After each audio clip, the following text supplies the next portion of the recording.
이제부터 함께 기도와 찬양으로 주님께 영광 돌리면서 오늘 주일 예배를 하나님 앞에 드리겠습니다.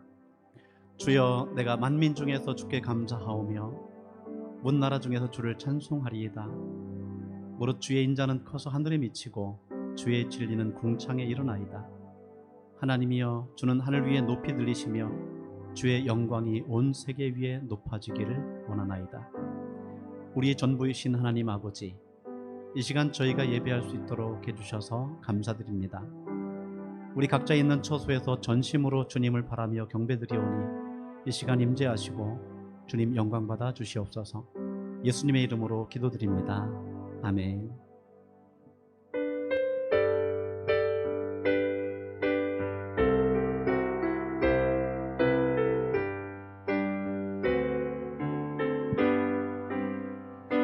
주의 음성을 내가 들으니 사랑한다는 말이길세. 믿는 마음으로 주께 가오니 나를 영접하소서. 주여, 넓으신 은혜 베푸사 나를 받아주시고 나의 품은 뜻 주의 뜻같이 되게 하여 주소서. 내가 매일 십자가 앞에 더 가까이 가오니 구세주의 흘린 보배 피로써 나를 정케 하소서. 주의 보좌로 나아갈 때에 어찌하니 기쁠까.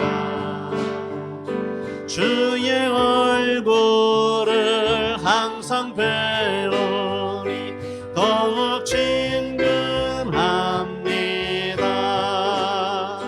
우리 구주의 넓은 사랑을 측량할 자 없으며 주가 주시는 참된 기쁨도 헤아릴 수 없도다.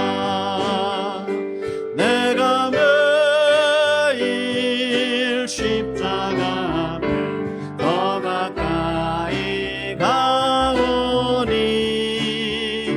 구세주의 흘린 보배 피로써 나를 정케 하소서.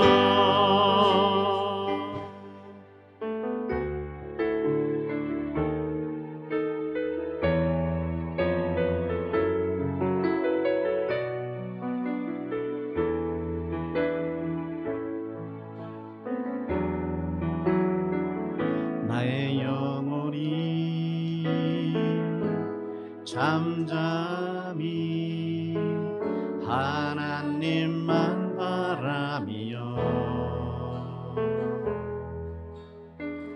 나의 구원이 그에게서 나는도다.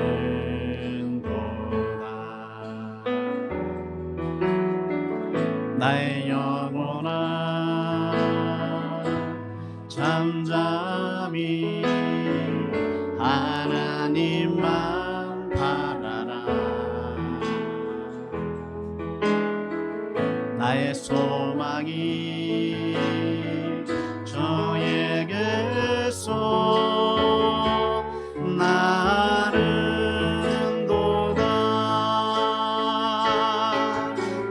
주만이 나의 방안소 나의 구원이시니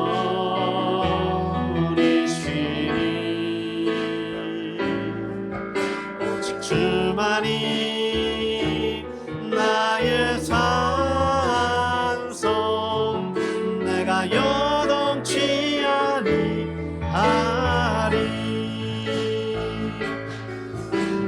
주만이 나의 반석,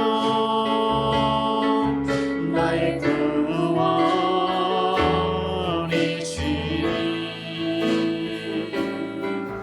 오직 주만이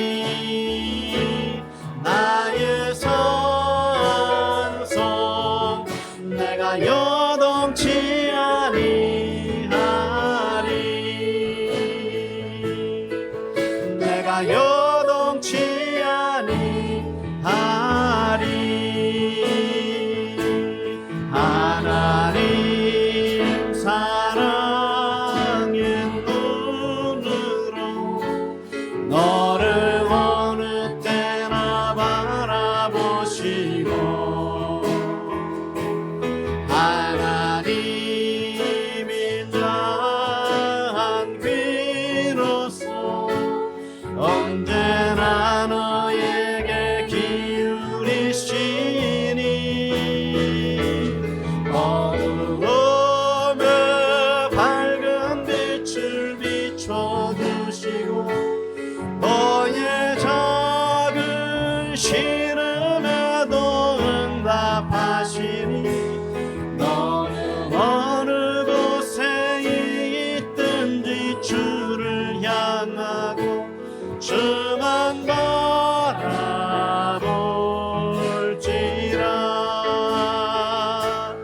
하나님 사랑의 눈으로 너를 어느 때나 바라보시고, 하나님 인자한 귀로서 언제나 너에게 기울이시니 어두움에 밝은 빛을 비춰주시고 너의 작은 신음에도 응답하시니 너는 어느 곳에 있든지 주를 향하고 주만 바라볼지라. 주만 바라볼지라.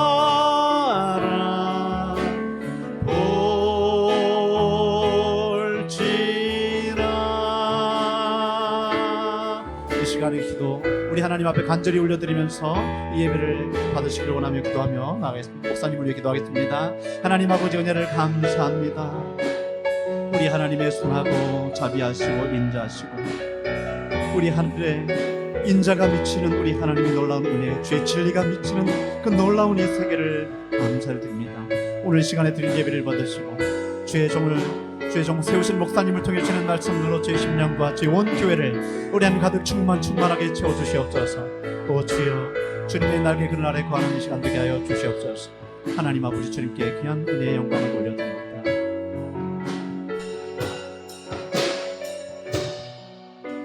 사랑하는 아버지, 지난 한 주간도 크고 놀라운 사랑으로 우리를 품어주시고 그리고 인자의 손길로 덮어주시니 참 감사합니다. 위험하고 또 어렵고 힘든 시간들이지만 또 삶이 어렵고 힘들어서 또 지치고 피곤하기도 하지만 매 순간순간마다 이겨낼 수 있도록 힘 주시고 능력 주신 것 참 감사합니다. 하나님 아버지, 오늘도 거룩한 날 주님의 날을 맞이해서 우리 새하늘교회와 그리고 온 가족이 또 이 땅에 있는 모든 주의 백성들이 주님을 예배합니다. 우리의 예배를 사랑 안에서 받아주십시오. 우리의 한 주간의 삶도 받아주시고 우리의 입술의 고백과 우리 온 마음으로 드리는 정성도 하나님 앞에 올려지는 아름다운 제물의 향기로 다 받아주십시오.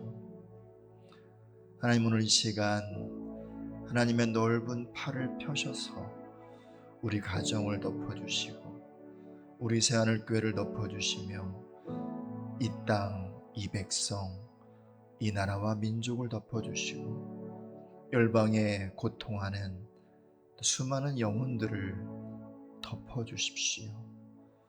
그래서 오늘 이 날이 주님 안에서 안식하는 날 되게 하시고 주님 안에서 새 힘을 얻는 날 되게 하시며 또 주님 안에서 주님을 더 알아가고 사랑하는 날 되게 해주십시오. 하나님 앞에 감사의 예물을 사랑과 정성으로 올려드립니다. 이 예물도 기쁨으로 받아주시고 하나님의 기쁨이 가득하게 하여 주십시오. 우리가 함께 말씀을 나누며 말씀을 받습니다. 성령 하나님 이곳에 오셔서 살아있는 말씀을 운반하여 주시고 우리가 그 말씀 앞에 아멘으로 화답하여 우리 안에 구원을 더욱 온전히 이루며 선하신 하나님의 뜻들이 우리 영혼과 우리 삶 속에서 온전히 세워지는 시간 되게 하여 주십시오. 감사하고 예수님의 이름으로 기도합니다. 아멘. 오늘 주시는 하나님의 말씀을 함께 보겠습니다. 출애굽기 12장 1절에서 4절 말씀입니다.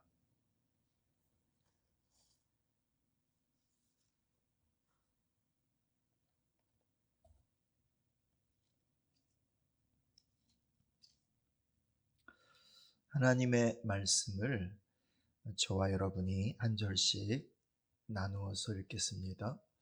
출애굽기 12장 1절에서 14절까지 말씀입니다. 여호와께서 애굽 땅에서 모세와 아론에게 일러 말씀하시되 이 달을 너희에게 달의 시작 곧 해의 첫 달이 되게 하고 너희는 이스라엘 온 회중에게 말하여 이르라. 이 달 열흘에 너희 각자가 어린 양을 취할지니 각 가족대로 그 식구를 위하여 어린 양을 취하되 그 어린 양에 대하여 식구가 너무 적으면 그 집의 이웃과 함께 사람 수를 따라서 하나를 취하며 각 사람이 먹을 수 있는 분량에 따라서 너희 어린 양을 계산할 것이며 너희 어린 양은 흠없고 1년 된 수컷으로 하되 양이나 염소 중에서 취하고 이달 열 나흘 날까지 간직하였다가 해질 때에 이스라엘 회중이 그 양을 잡고 그 피를 양을 먹을 집 좌우 문설주와 인방에 바르고 그 밤에 그 고기를 불에 구워 무교병과 쓴 나물과 아울러 먹되 날것으로나 물에 삶아서 먹지 말고 머리와 다리와 내장을 다 불에 구워 먹고 아침까지 남겨두지 말며 아침까지 남은 것은 곧 불사르라. 너희는 그것을 이렇게 먹을지니 허리에 띠를 띠고 발에 신을 신고 손에 지팡이를 잡고 급히 먹으라. 이것이 여호와의 유월절이니라. 내가 그 밤에 애굽 땅에 두루 다니며 사람이나 짐승을 막론하고 애굽 땅에 있는 모든 처음 난 것을 다 치고 애굽의 모든 신을 내가 심판하리라. 나는 여호와라. 내가 애굽 땅을 칠 때에 그 피가 너희가 사는 집에 있어서 너희를 위하여 표적이 될지라. 내가 피를 볼 때에 너희를 넘어가리니 재앙이 너희에게 내려 멸하지 아니하리라. 너희는 이날을 기념하여 여호와의 절기를 삼아 영원한 규례로 대대로 지킬지니라. 아멘. 아멘. 한 주간 어떻게 잘 지내셨습니까? 누구나 할 것 없이 다 어렵고 힘든 시간이 아닌가 싶습니다. 인생을 살아가면서 만나는 수많은 사건들이 있는데요. 그 사건 가운데는 참 우리를 힘들게 하고 어렵게 하고 고통스럽게 하는 어두운 면들이 명백히 있어요. 그런데 또 이렇게 눈을 열고 자세히 보면 꼭 어려운 것, 힘든 것, 어두운 면만 있는 게 아니라 그 속에 또 밝은 면이 있고 그 속에 감사할 이유들이 있다는 거죠. 이번 주간에 어떤 목사님이 그냥 한번 웃으라고 문자를 하나 보내왔어요. 뭐냐면 한 남자가 씀직한 그런 글인데요. 코로나는 나에게 축복이다.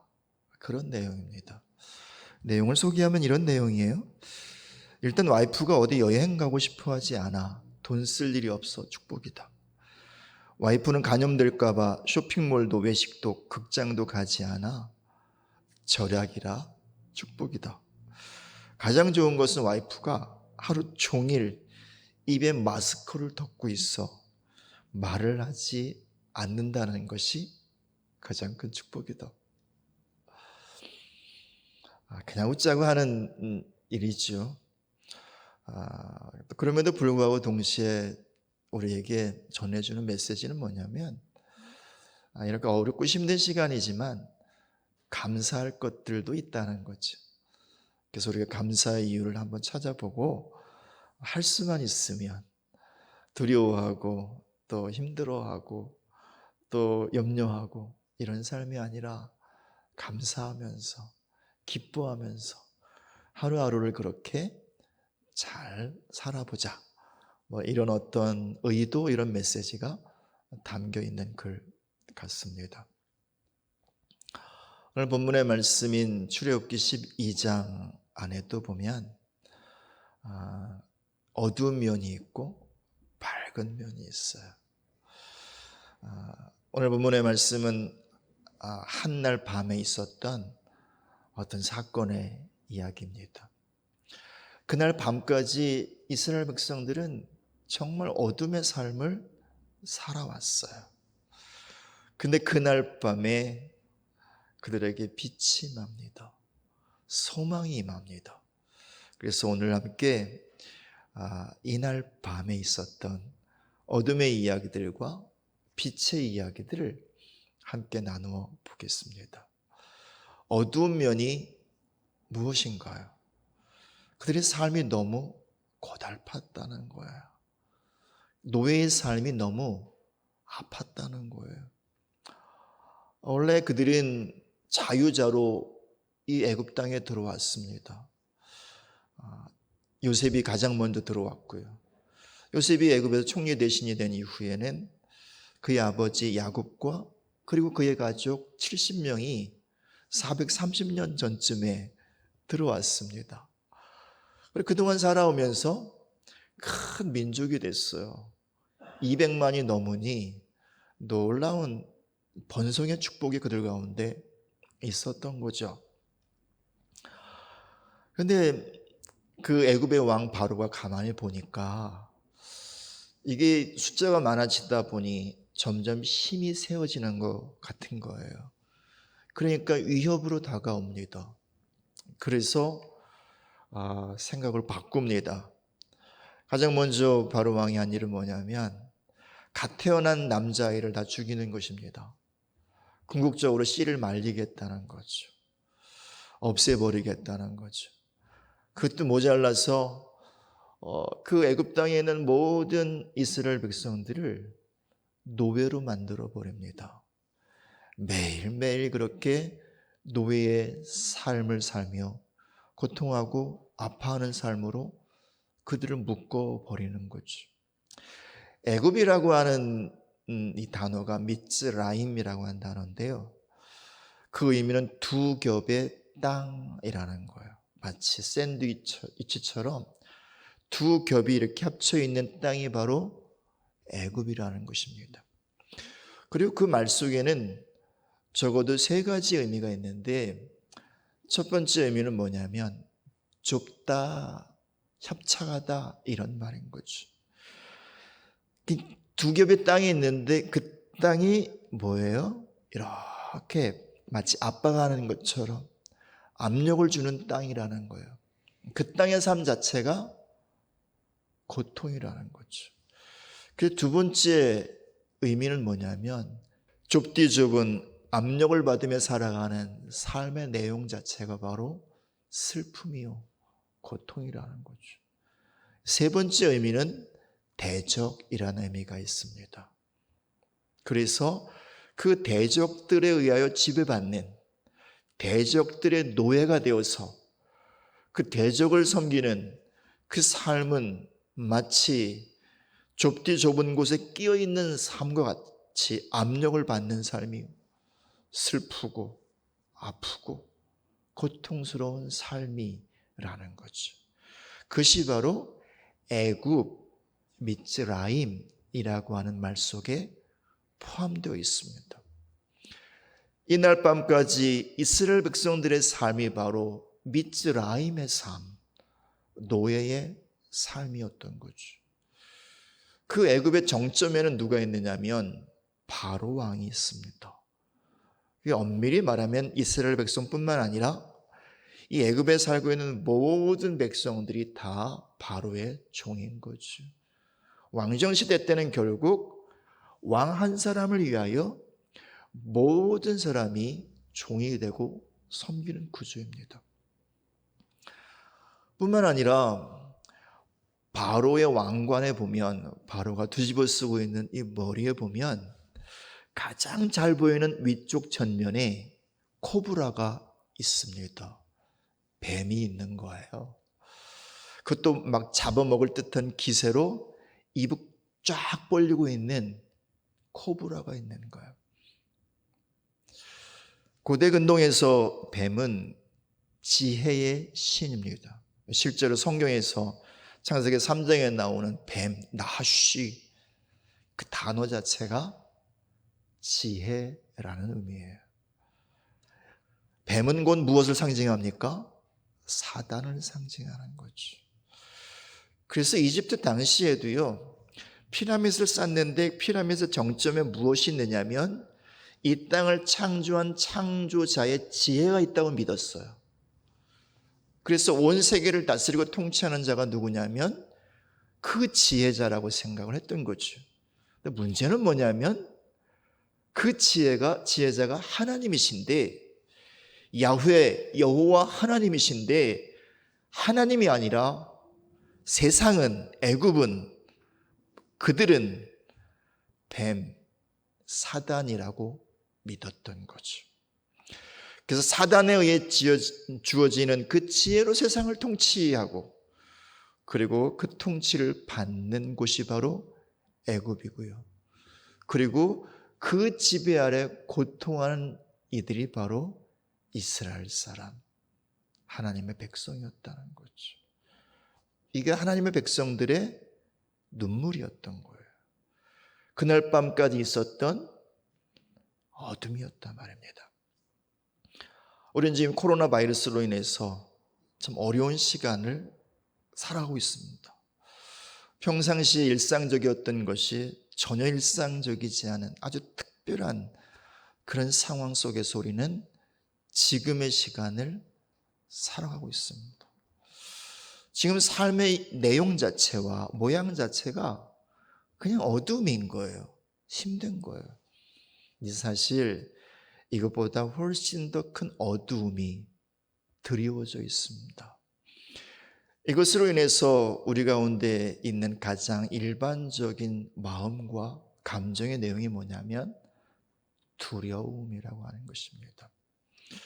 우리 점점 더 세상은 이 두려움이라고 하는 것을 매개로 해서 우리의 자유 결정, 우리의 자유 의지들을 조금씩 빼앗아가는 방향으로 가게 될 것입니다. 그 가장 가까운 지금 벌어지고 있는 일이 뭐냐면 이 일로 인해서 우리가 예배할 수 있는 자유를 제한받고 있다는 것입니다. 물론 교회는 성도들의 건강을 위해서 또 이 나라를 위해서 자율적으로 예배를 스스로 제한하고 있고, 그리고 가정에서 예배를 드리고 있습니다. 하지만 이 자유의 의지, 우리의 권리를 어떤 이런 특별한 상황으로 인해서 행정명령권이니 뭐니 하면서 조금씩 제한하려고 하는 움직임들이 있습니다. 더 나아가서 점점 더 이런 두려움이라고 하는 것은 이런 전체주의 사회로 세상에 조금씩 그렇게 나아가면서 우리로 하여금 어쩔 수 없이 사회 시스템의 지배를 받는 혹은 사회 시스템에 의지하게 만드는, 그래서 사회의 당당한 일원이 아니라 그 사회의 파편, 그 사회를 구축하고 세워가는 그저 하나의 부분 정도로 우리 개인을 그렇게 세워가고 있는 것이 지금의 모습이라 할 수 있습니다. 누군가는 이렇게 말합니다. 이제 세상은 이렇게 갈 것이다. 빅데이터를 지배하고 있는 소수의 인텔리가 빅데이터의 지배를 받는 다수를 지배하는 세상으로 갈 것이다. 그렇게 이야기를 하고요. 우리는 굉장히 많은 부분 이미 그러한 세상 속으로 들어가고 있습니다. 왜냐하면 어제 내가 한 일을 누가 알아요? 빅데이터가 다 알아요. 내가 간 곳이 어딘지 알고요. 내가 무엇을 했는지 빅데이터는, 구글은 이미 다 알고 있습니다. 노예는 자유의지가 없습니다. 자유의지가 박탈된 게 노예예요. 뿐만 아니라 노예는 주인의 소유일 뿐이에요. 영혼을 가진 존귀한 인격이 아니라 그저 주인이 돈 몇 푼에 팔아버릴 수 있는 물건 취급하는 것이 바로 노예란 말입니다. 다시 말하면 이때 이스라엘 백성들의 그 고통 그리고 아픔의 근원은 뭐냐면 이들 가운데 있는 하나님을 섬길 수 있는 자유의지와 그리고 영혼을 가진 자로서의 인간의 존귀함, 이 모든 것들이 박탈되었다는 것입니다. 우리가 지금 경험하고 있는 지금의 이 일들은 어쩌면 그런 세상으로 나아가는 촉발점이라고 할까요?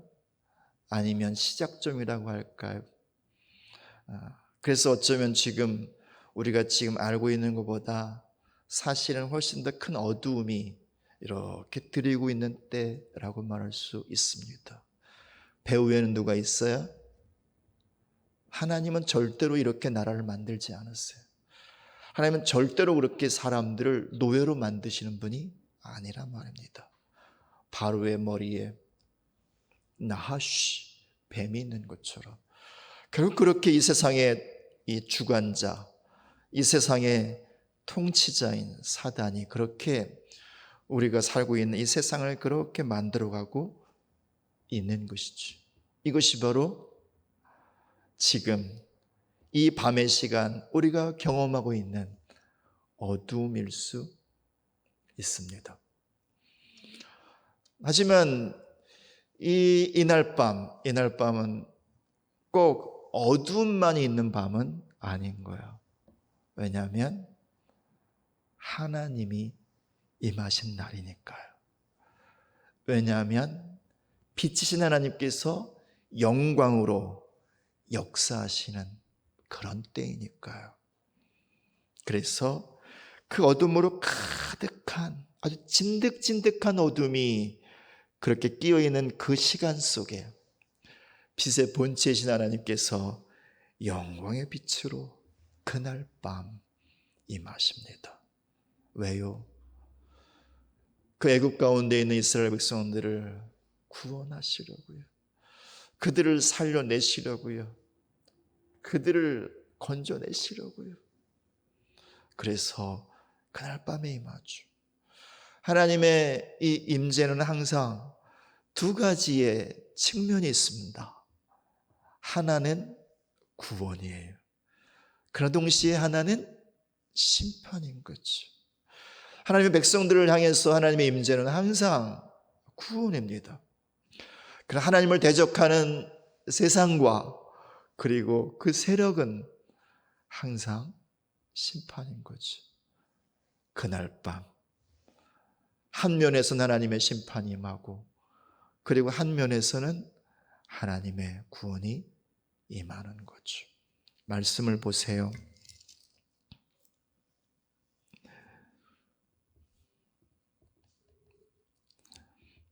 12절 한번 읽어보겠습니다. 12절 말씀 같이 읽습니다. 내가 그 밤에 애굽 땅에 두루 다니며 사람이나 짐승을 막론하고 애굽 땅에는 모든 처음 난 것을 다 치고 애굽의 모든 신을 내가 심판하리라. 나는 여호와니라. 하나님은 그간에 9가지 재앙으로 애굽을 심판하셨어요. 처음에 피로, 두 번째는 개구리로, 세 번째는 이로, 네 번째는 파리로, 다섯 번째는 심한 전염병으로, 여섯 번째는 또 독중으로, 또 이 우박으로, 또 메뚜기로, 흑암으로, 그렇게 9가지 심판을 하셨어요. 이 9가지 심판은 애굽을 향한 심판이기도 하지만 동시에 애굽 사람들이 섬기는, 그들이 하나님이라고 생각하고 하나님처럼 섬기는 신들에 대한 심판인 거죠. 이날 밤 마지막 10번째 심판을 하시면서 애굽에 있는 모든 장자들을 하나님께서 치시겠다고 말씀하세요. 그리고 그것은 애굽을 향한 심판일 뿐만 아니라 애굽이 섬기는 모든 신들을 향한 하나님의 심판이라고 말씀하시는 거죠.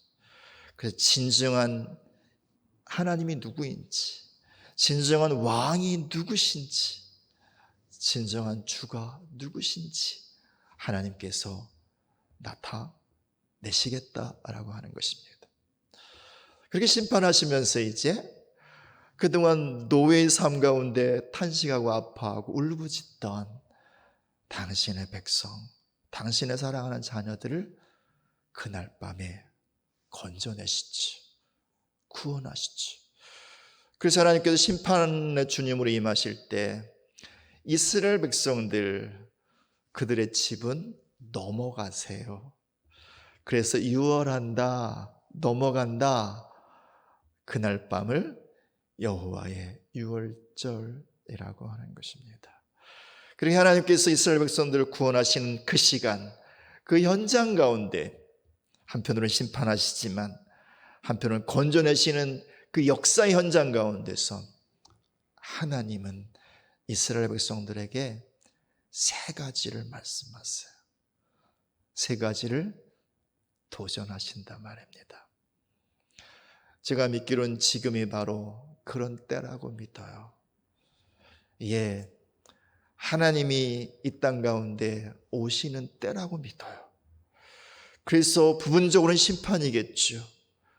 그러나 동시에 부분적으로 하나님께서 영광으로 나타나시고 임하셔서 하나님의 구원의 역사를 행하시는, 하나님의 하나님 되심을 드러내시고 나타내시는 하나님의 영광의 때요, 구원의 날, 그때가 바로 지금이라고 저는 믿습니다. 이때 하나님께서 이스라엘 백성들에게 하셨던 동일한 이 3가지의 말씀을 우리에게도 하시고 있다고 믿습니다. 그 첫 번째 하시는 말씀이요, 6절과 7절을 한번 보겠습니다. 5절부터 보겠습니다. 한번 같이 읽어볼까요? 너희 어린 양은 흠없고 1년 된 수컷으로 하되 양이나 염소 중에서 취하고 이달 열 나흘 날까지 간직하였다가 해질 때 이스라엘 회중이 그 양을 잡고 그 피를 양을 먹을 집 좌우 문설주와 임방에 바르고. 한마디로 말하면 어린 양의 피를 바르라 라고 하는 것입니다. 하나님께서 말씀하시기를 이 날을 너희의 1월달로 삼아라, 니산월이라고 하는, 그래서 이날 10일째 되는 날 1년 된 흠없는 어린 양을 준비하여라. 그리고 4일 지나서 14일째 되는 날 그 양을 잡아서 너희의 문 임방과 그 좌우 문설주에 그 어린 양의 피를 발라라 말씀하세요. 그날 밤에 심판할 터인데 그 피를 보면 내가 넘어가리라. 13절, 내가 애굽 땅을 칠 때에 그 피가 너희가 사는 집에 있어서 너희를 위하여 표적이 될지라. 내가 피를 볼 때에 너희를 넘어가리니 재앙이 너희에게 내려 멸하지 아니하리라. 아멘. 사랑하는 여러분, 구약은 그림자예요. 누구의 그림자입니까? 예수님의 그림자인 거죠. 여기에 나오는 어린 양은 명백히 누구의 그림자인가요? 이 땅에 어린 양으로 오신 예수님의 그림자예요. 여러분, 이스라엘 백성들이 유월절을 지키기 위해서 이 어린 양을 준비하는데, 이 양을 어디에서 키우느냐 하면 예루살렘 주변에 있는 마을들에서 1년 동안 주의하고 정성스럽게 키워요. 그 마을의 중심이 어디냐면 베들레헴인 거예요. 예수님 어디서 태어나셨어요? 베들레헴에서 태어나셨어요. 어린 양이신 그분이요. 십자가를 지시기 위해서 예수님께서 예루살렘으로 올라가세요. 잡히시기 전에 어린 양이신 그분이 올라가신단 말입니다. 그리고 14일 유월절 이날에 잡히세요. 그리고 이 양을 몇 시에 잡는 줄 아세요? 오후 3시, 해 떨어지기 직전에 양을 잡아요. 예수님 몇 시에 돌아가셨어요? 오후 3시. 예, 어린 양이신 예수님, 그분이 우리를 위하여 피를 흘려주신 거죠. 하나님은 지금 우리에게 말씀하시고 도전하시는 거예요. 어린 양의 피를 발라라. 너의 문 임방과 문 설주에 발라라. 지금 말씀하고 있는 것이죠. 이것이 무엇인가 조금 더 구체적으로 알기 위해서 그 다음 말씀을 한번 보도록 하겠습니다. 13장 말씀 볼까요? 13장 9절입니다. 13장 9절 한번 같이 읽어보겠습니다. 이것으로 내 손의 기호와 내 미간의 표를 삼고 여호와 율법이 내 입에 있게 하라. 이는 여호와께서 강하신 손으로 너를 애굽에서 인도하여 내셨음이니. 그래서 하나님께서 유월절에 대해서 말씀하시는 그 과정 속에서 이런 말씀을 하는 거예요. 이스라엘 백성 모두에게 명령하세요. 너희들 미간의 표시를 삼아라. 그리고 손의 표시를 삼아라. 그래서 이스라엘 백성들은 지금도요, 테필이라고요, 아주 작은 상자에다가 말씀을 담아서 이마에 붙이고 다녀요. 그리고 왼손에 줄을 7번 감아서 그래서 손에 들고 있어요. 왜 왼손이냐면 심장에서 가장 가까운 곳이니까. 집으로 들어오는 입구가 뭐예요? 문설주와 문임방인 거예요.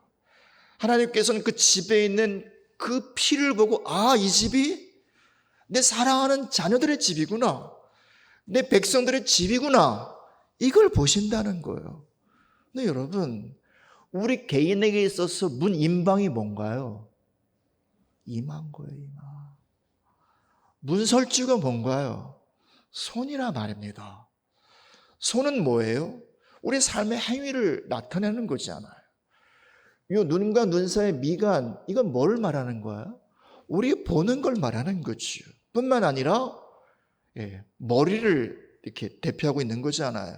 우리의 생각과 우리의 감정과 우리의 의지, 우리 속 사람을 말하는 거죠. 우리 속으로 들어가는 것과 그리고 우리 속에서 결정되어지는 것과 손으로 나와 행동하는 모든 것들 위에 그리스도 예수의 피를 덮으라는 거예요. 보혈을 덮으라는 거예요. 그래서 예수님께서 말씀하잖아요. 말씀이 육신이 되어서 이 땅 가운데 오신 어린 양이신 예수님, 그분이 십자가에 못 박기 전에 제자들과 함께 성만찬을 하시면서 하셨던 말씀, 잔을 나눠주시면서 말씀하시잖아요. 이 잔은 너희를 위한 새 언약의 피다. 그치요? 받으라, 마시라. 그리고 이 잔을 받을 때마다 무엇을 기억하라? 너희와 내가 세운 무엇의 언약? 피의 언약을 기억하라. 다시 말하면 하나님께서 말씀하시는 피를 발라라, 이 말씀이 무엇을 의미하는 건가요? 언약을 덮으라는 거 아닌가요? 내가 주의 언약 가운데 있음을 선포하라는 거 아닌가요? 뿐만 아니라 나는 말씀 아래 있는 자, 말씀이신 주 예수 그리스도 안에 있는 자임을 선언하라는 것 아닌가요? 나는 주님의 피로 인쳐진 주님의 사람, 주께 속한 주님의 자녀의 신부란 사실을 고백하라는 거 아닌가요? 다시 말하면 너의 믿음을 선포하라는 거예요. 두려움의 자리가 아니라 믿음의 자리에 서라는 거예요. 두려움에 붙잡혀 있지 말고 너의 믿음을 보이라는 거예요. 믿음을 하나님 앞에서와 사람들 앞에서와 모두에게 드러내라는 것이요. 예수 그리스도의 피를 너의 임방인 이마와 그리고 너의 문설주인 손에 바르라. 내가 그 피로 구속된 자요, 그리고 그 언약 가운데 살아가는 자요, 말씀의 터 위에 세워진 자요, 오직 예수로 사는 자임을 선언하라. 언제? 지금 이 어둠의 때에, 이 밤의 시간에 주께서 말씀하시는 거죠. 사랑하는 여러분, 우리 하나님 아버지께서 무엇 때문에 아파하실까요? 우리가 지금 당하고 있는 고난 때문에 아파하실까요? 아니요. 하나님 진짜 아파하시는 건요, 진짜 하나님 믿는 사람을 찾기가 힘들어서 아파하지 않으실까? 주님 말씀하신 마지막 때에 믿음을 찾아볼 수 있겠느냐? 정말 주님을 실제적으로 믿고 그 믿음을 고백하며 오직 믿음으로 사는 사람들을 찾아보기가 참 어려울 거라고. 주님 말씀하시면서 주님은 그냥 우리를 비난하기 위해서 이런 말씀하시는 건가? 아니요. 믿음의 자리로 나오라는 거예요. 진정한 믿음을 고백하고 그 믿음을 선포하며 믿음으로 가라라고 하는 것입니다. 지금 이때에 우리와 우리 가정을 향해서, 우리 교회를 향해서, 이 나라, 이 민족, 이 백성을 향해서 하나님은 너의 믿음을 보이라. 두려움이 아니라 믿음의 자리에 서라. 그렇게 우리에게 부탁하고 도전하시는 것입니다. 이 시간을 걸어가면서 우리를 돌아보면서 내가 정말 믿음의 터 위에 서 있나? 나는 정말 믿음을 선포하며 사람들 앞에서 살아가고 있는가? 돌아보는 그런 시간이 되었으면 좋겠습니다. 왜 하나님께서 이스라엘 백성들에게 믿음을 도전하시고 우리에게 도전하시는 것입니까? 하나님께서 승리하셔야 하니까, 홍해를 가르셔야 하니까요, 가나안 7 족속을 물리치셔야 하니까요. 그런데 믿음이 없으면 하나님은 아무것도 할 수 없으십니까? 하나님 왜 우리에게 믿음을 도전하십니까? 하나님 이제 우리 가운데 오셔서 하나님이 일하셔야 하니까요. 그분이 승리하셔야 하니까요. 주의 백성들 가운데 주의 승리를 주셔야 하니까요. 우리를 하여금 우리가 승리의 깃발을 들게 하셔야 하니까요. 그래서 우리에게 도전하시는 거예요. 믿음을 가지라고, 믿음을 선포하라고, 그리고 믿음으로 우뚝 서라고요. 두 번째 하시는 말씀이요. 다시 본문의 말씀으로 와볼까요? 8절 한번 같이 읽어보겠습니다. 그 밤에 그 고기를 불에 구워 무교병과 쓴 나물과 아울러 먹되. 그날 밤에 먹으래요. 뭘 먹으라 그래요? 그 어린 양 모든 것을 다 구워 먹으래요. 식구들과 함께. 그리고 무교병, 누룩이 들어가지 않은 그냥 아무 맛도 없는 그 빵 먹으래요. 쓴 나물과 함께 먹으래요. 무슨 말인가요? 여기서 당연히 어린 양은 예수님이잖아요. 그렇죠? 예수 그리스도를 먹으라는 거죠. 구워 먹으라는 거예요. 구워진 예수 그리스도가 무엇일까요? 말씀이잖아요. 성령으로 구워진 우리에게 주신 양식, 사람이 떡으로만 살 것이 아니라 하나님의 입에서 나오는 말씀으로 살아야 한다고 했던 그 말씀이, 이때 우리가 기본적으로 먹어야 할 것, 취해야 할 것은 성령께서 우리 가운데 풀어주시는, 구워주시는 말씀이요, 신학적 지식이 아니라 그냥 단순히 어떤 성경을, 어떤 지식을 머릿속에 쌓아두는 이런 것이 아니라 지금 나에게 구워주시는 예수 그리스도의 그 말씀을 먹어야 할 때라는 거예요. 왜냐하면 그것이 나를 위한 것이니까, 내 영혼을 위한 것이니까, 그리고 나의 맞도록 잘 요리해 주신 것이니까. 매일매일마다 제가 아침에 눈을 뜨자마자 하나님께 그냥 늘 이렇게 섭니다. 그때마다 감동하시는 게 있어요. 알게 하시는 게 있어요. 그래서 그것을 지난주에는 제가 이렇게 정리를 해서 셀 리더들에게, 남전도회는 남전도회 또 회장님에게 전달해 달라고 아침마다 그 말씀들을 지난주에 나누었어요. 잘 받아보시고 계세요? 혹시 안 오시면 셀 리더에게 말씀해 주세요. 배달사고 나지 않게 잘 좀 전달해 주세요 라고 말입니다. 그렇게 우리는 잘 구워진 주의 말씀을 먹어야 돼요. 그 다음에 나오는 무교병이 뭔가요? 누룩 넣지 않은 빵, 무슨 의미가 있는 건가요? 여러분, 누룩이라고 하는 건 잘 알잖아요. 이 밀가루를 잘 부풀게 해서 모양이 좋게 만드는 거예요. 거기엔 살짝 이스트 같은 효과도 있어서 약간 맛도 좋아지게 하는, 달달하게 하는 그런 효과가 있는 거죠. 문제는 뭐냐면 본질을 변질시키는 거란 말입니다. 먹긴 좋은데, 맛은 좋은데 본질을 변질시키는 게 누룩이란 말입니다. 주님 말씀하세요. 본질만을 취하라고. 우리의 본질 뭔가요?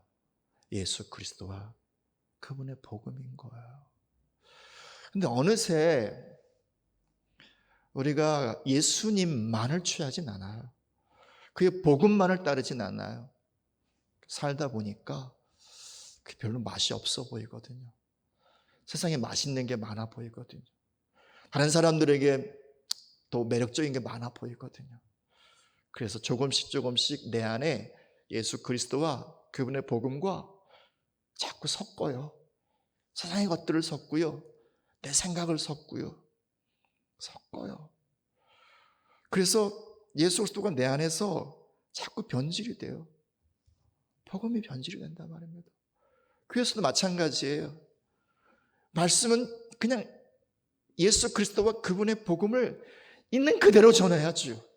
사람들이 그게 힘드니까 마치 말씀을 세미나 하듯이, 그냥 좋은 인문학 강의하듯이 그렇게 재미있는 이야기들과 세상의 교훈적인 얘기들을 섞어서 이상하게 말씀에 물을 타기도 하고 변질을 시켜요.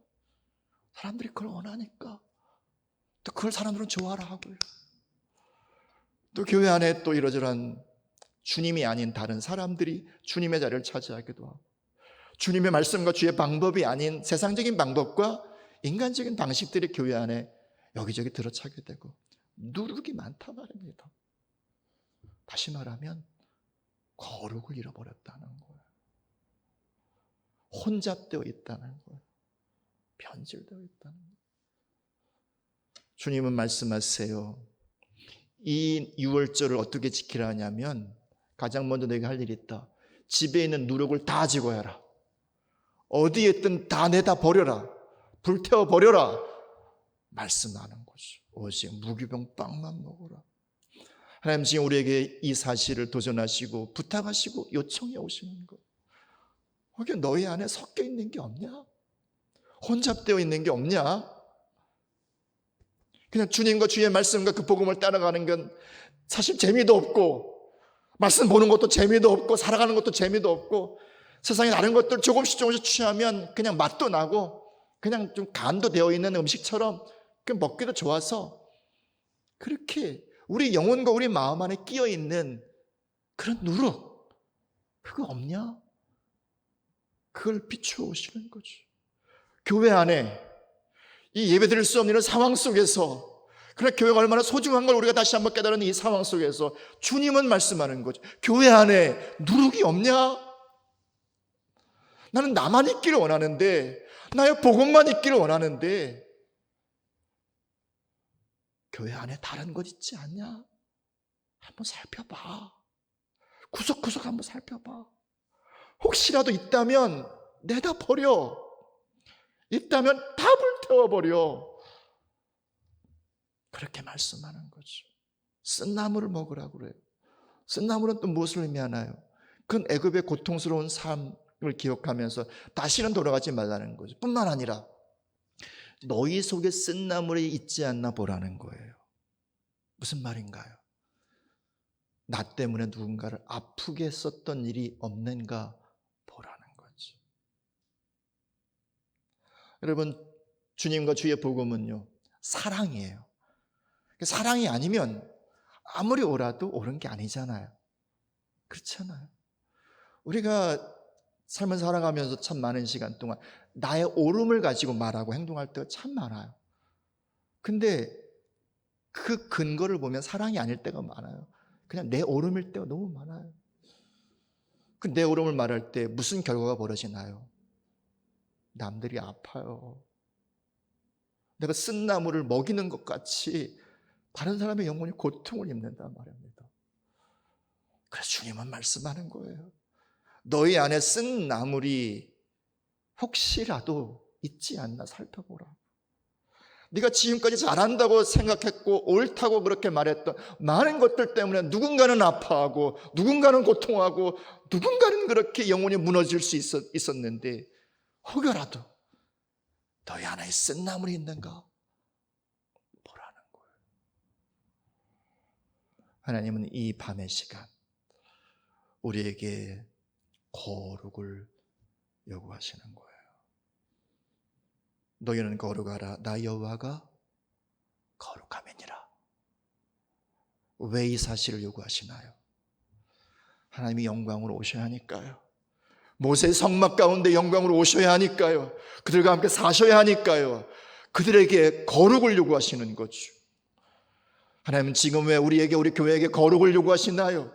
우리의 누룩을 제거하라고 말씀하시고 쓴 나무를 보라고 말씀하시고 오직 구워진 말씀만이 있게 하라고 그렇게 도전하시나요?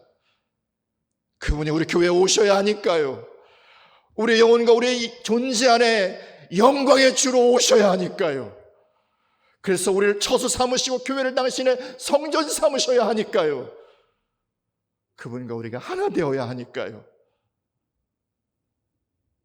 그래서 그분이 오실 수 없게 만드는 우리의 수많은 누룩과 우리의 쓴나물과 우리의 혼잣물들을 제거하라고 말씀하시고 지금의 어둠의 밤의 시간에 우리를 하여금 그것을 말씀하시고 도전해 오시는 거죠. 바라기는 우리 교회가 우리 가정이 우리 모두가 다 우리 안에 그렇게 섞여 있는 것, 누룩과 같은 것, 쓴나물과 같은 것들 다 주님 안에서 드러내시고 불태우시고 정말 우리 안에, 우리 교회 안에, 우리 가정 안에 예수 그리스도와 그분의 복음만이 있고 그분의 말씀의 역사만이 있는 그 거룩함이 우리 가운데 이루어지기를 축복합니다. 세 번째, 무엇을 하라고 하십니까?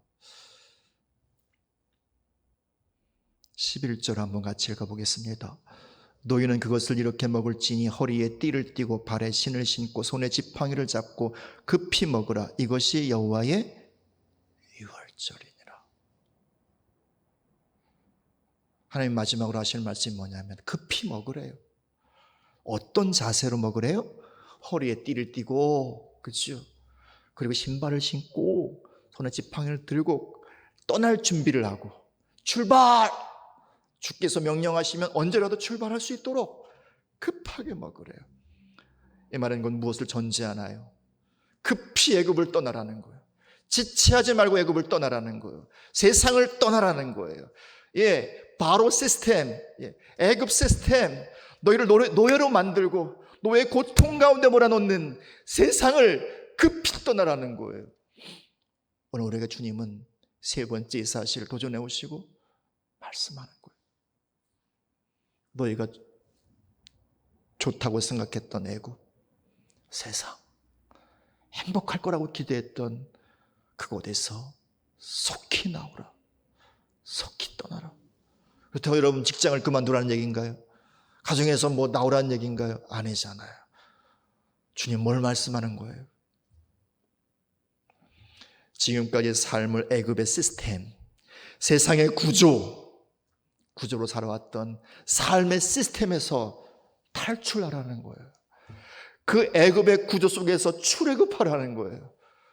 그리고 하나님 나라의 시스템으로 하나님의 말씀을 따라 살아가는, 오직 주님으로만 살아가는 하나님의 백성의 삶의 시스템으로 서라는 거죠. 이것이 오늘 우리를 향하여 하나님께서 말씀하시고 도전하시는 거예요. 그러면서 그들 가운데 실제로 나타내 주시고 행하신 첫 번째 하나님의 역사를 보세요. 13장 21절 22절 읽습니다. 여호와께서 그들 앞에서 가시며 낮에는 구름 기둥으로 그들의 길을 인도하시고 밤에는 불 기둥을 그들에게 비추사 낮이나 밤이나 진행하게 하시니 낮에는 구름 기둥 밤에는 불 기둥이 백성 앞에서 떠나지 아니하더라. 하나님이 친히 앞장서신다는 거예요. 하나님이 친히 목자가 되신다는 거죠. 친히 하나님께서 이제 이끄신다는 거죠. 그분이 책임지신다는 거죠. 그래서 예수님께서 말씀하신 것처럼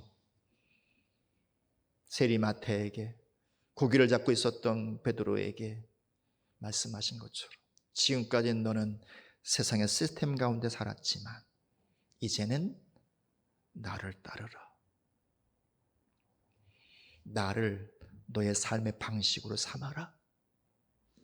나를 너의 삶의 양식으로 삼아라. 나를 너의 전부로 삼아라.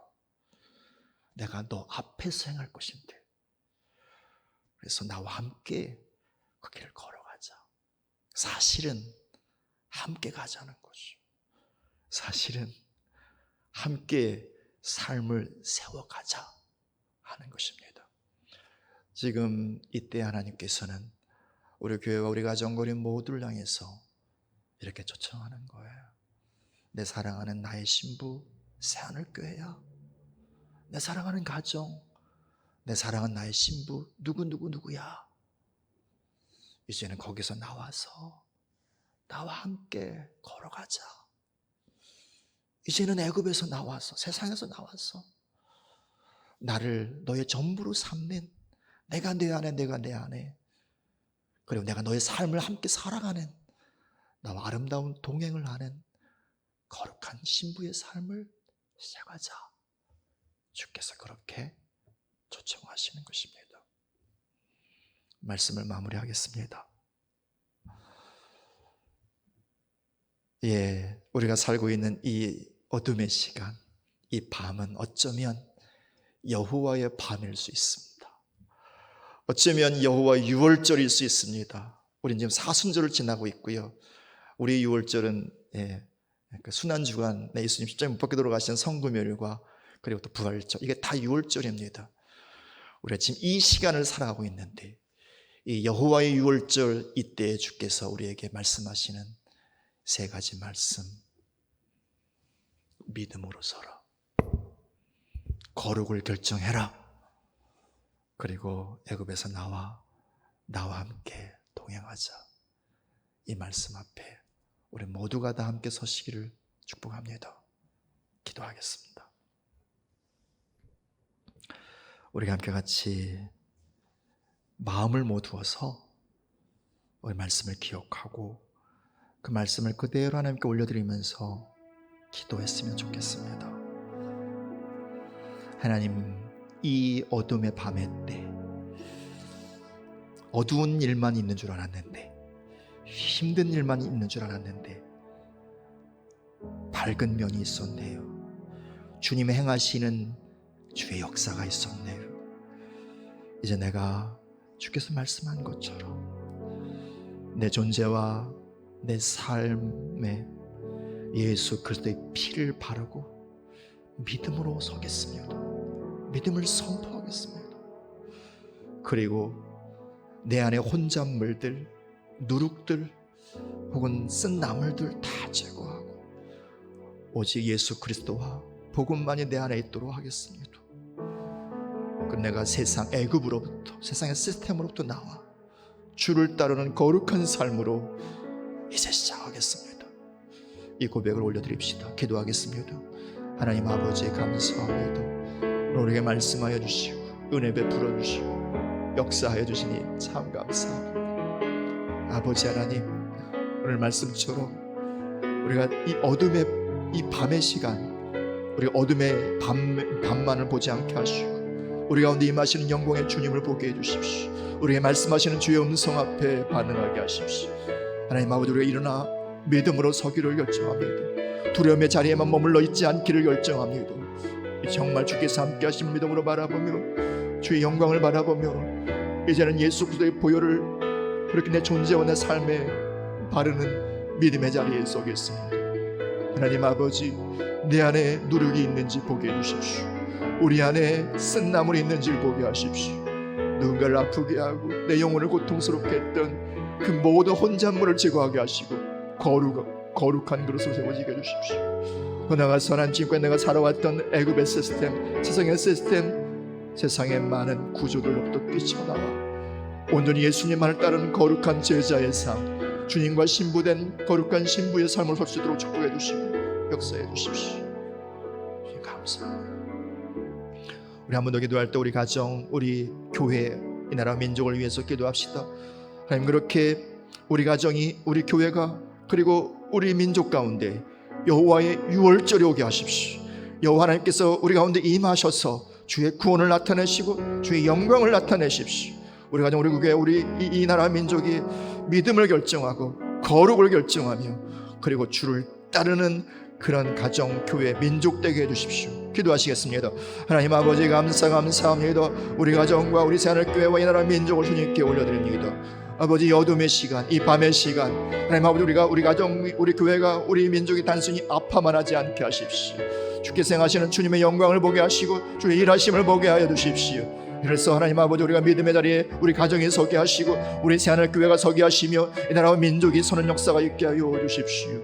하나님 아버지, 우리 가정 가운데 있는 혼잡되어 있는 것들, 우리 교회 가운데 있는 누룩들, 이 나라 민족 가운데 쓴 나물들이 제거되어지는 시간 되게 하여 주시옵시고 우리가 진실로 주님만을 따르기로 결정하는 거룩한 결단의 시간, 거룩한 헌신의 시간이 되도록 하나님 아버지 축복하시고 역사하여 주십시오. 아버지 감사합니다. 사랑하는 아버지, 오늘 말씀 주시니 감사합니다. 하나님 아버지, 어렵고 힘든 시간, 단순히 어둡기만 한 시간이 아니라 그 어둠을 뚫고 밝은 빛으로 떠오르는 하나님의 영광의 빛의 시간임을 오늘 보게 하여 주시니 감사합니다. 하나님, 오늘 말씀하신 것처럼 우리와 우리 가정과 우리 교회와 이 나라와 민족이 예수 그리스도의 피를 바르는 역사가 있게 해주십시오. 예수 그리스도의 보혈을 선포하며 믿음으로 굳건히 서는 역사가 우리 가운데 있게 하여 주십시오. 그래서 주님의 승리의 깃발을 들 만한 주의 사람, 주의 가정, 주의 교회, 이 민족 되게 해 주십시오. 하나님뿐만 아니라 우리 가운데 있는 혼잣물들, 누룩들, 쓴나물들 포기하셔서 우리가 거룩해지고 우리 가정, 우리 교회가 거룩하게 하셔서 이 나라 민족이 거룩하게 되어서 주의 영광을 담아낼 거룩한 성소로 잘 준비되어지게 해주십시오.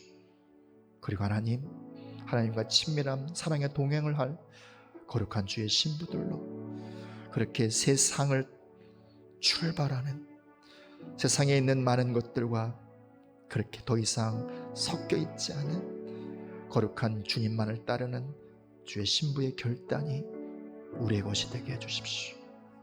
그래서 주께서 행하시는 아름다운 일들이 이제부터 나타나게 하시고 우리가 그 주님을 찬양하며 영광 돌리게 해주십시오. 감사합니다. 예수님의 이름으로 기도합니다. 아멘. 할렐루야.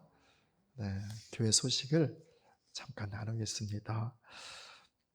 먼저 예배에 관해서 소식을 나눌 터인데요.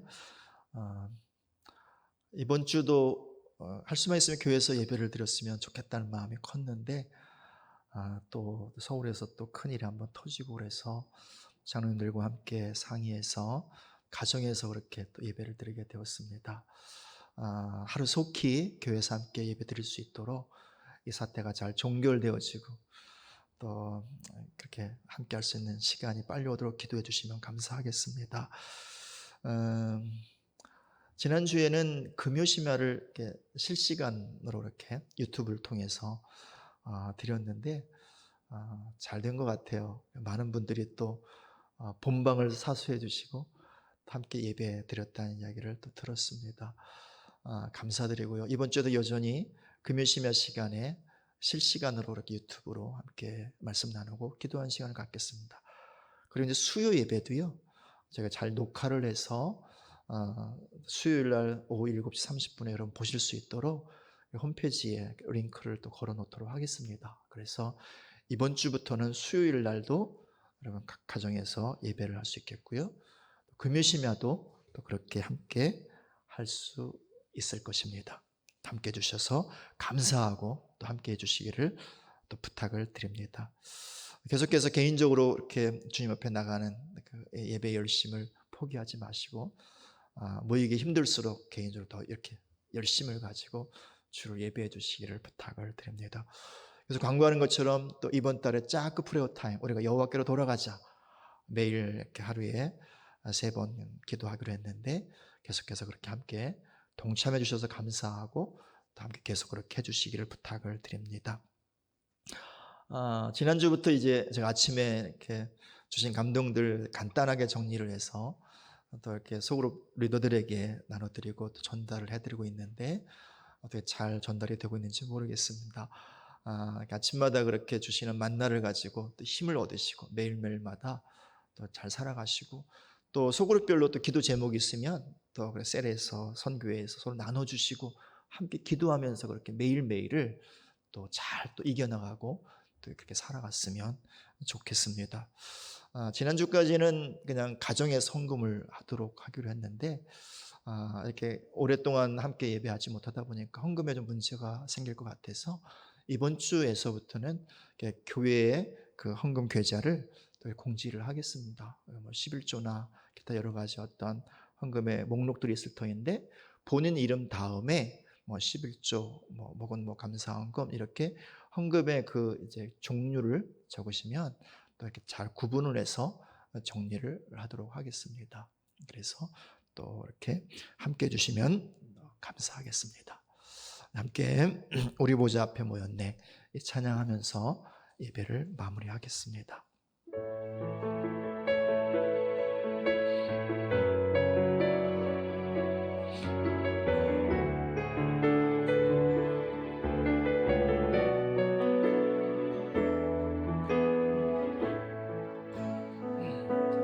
우리 보좌 앞에 모였네 함께 주를 찬양하며 하나님의 사랑 그 아들 주셨네 그의 피로 우리 구원받았네 십자가에서 쏟으신 그 사랑 강같이 온 땅에 흘러 각 나라와 족속 백성 방언에서 구원받고 주 경배드리네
이제는 우리 주 예수 그리스도의 크고 놀라우신 사랑과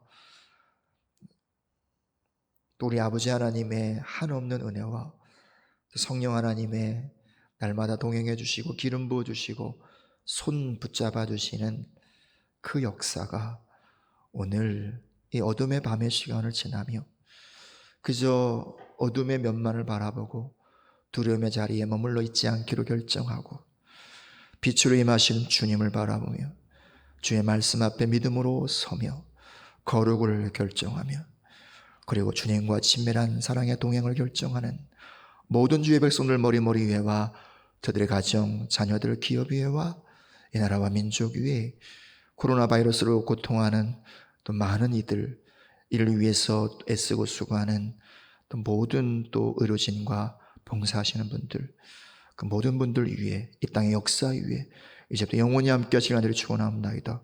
아멘.